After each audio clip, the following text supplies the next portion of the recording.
You are not looking at a refrigerant condenser.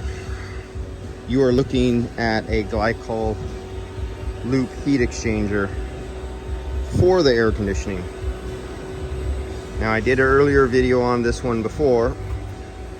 And let me get over here. As you can see, I'm hooked up. I just put in 450, well, I bumped it, 450 grams of refrigerant. And if you look right here, this is the plate heat exchanger. I don't have much time to make a long video this time, but you can see the glycol loop. This is glycol going into that plate heat exchanger, glycol coming out of that plate heat exchanger, going right here. Let's see, it has a connecting valve on it, like, you know, they connect in between.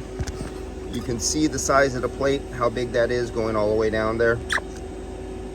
Let me see if I can focus down there. You see the receiver dryer off to the side, that's the receiver dryer.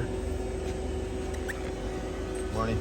And then there's the expansion valve on the system too. And if you see this pipe right here, this is the hot vapor discharge line right off the compressor, injecting the refrigerant right into the plate heat exchanger so it can reject its heat that will be absorbed into the cool glycol that is being pumped with the electric pump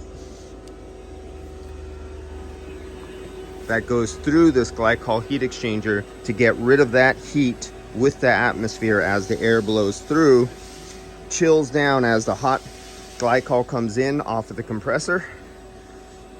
It gets cooled down to go back and make its loop again, just like the refrigerant AC system. And get you a little look over here. You're going to be seeing a lot more of this. So you guys who are in the general repair, aftermarket repair, you're not a dealer, you guys don't see this yet because it's not out of warranty yet. So you guys will not see many of these yet, but these can cause you a big headache on diagnostics. I'm already seeing a few of them come into shops, and I have guys going with refrigerant leak detectors and they're looking for leaks on the condenser, but it's not a condenser. This has glycol in it, water, you know, the glycol loop system, but they're looking for leaks because they don't understand and haven't did their work and followed the lines. And if they would have followed the lines off the compressor, they could see there's no lines going to the front of the vehicle because it's all water. If the water pump fails on this and stops moving the glycol through the plate heat exchanger, that high side pressure hot vapor has nowhere to dissipate its heat, and you will see 440 psi instantly within about 30 to 60 seconds. And then it'll cut out on the high pressure over limit because it can't reject its heat.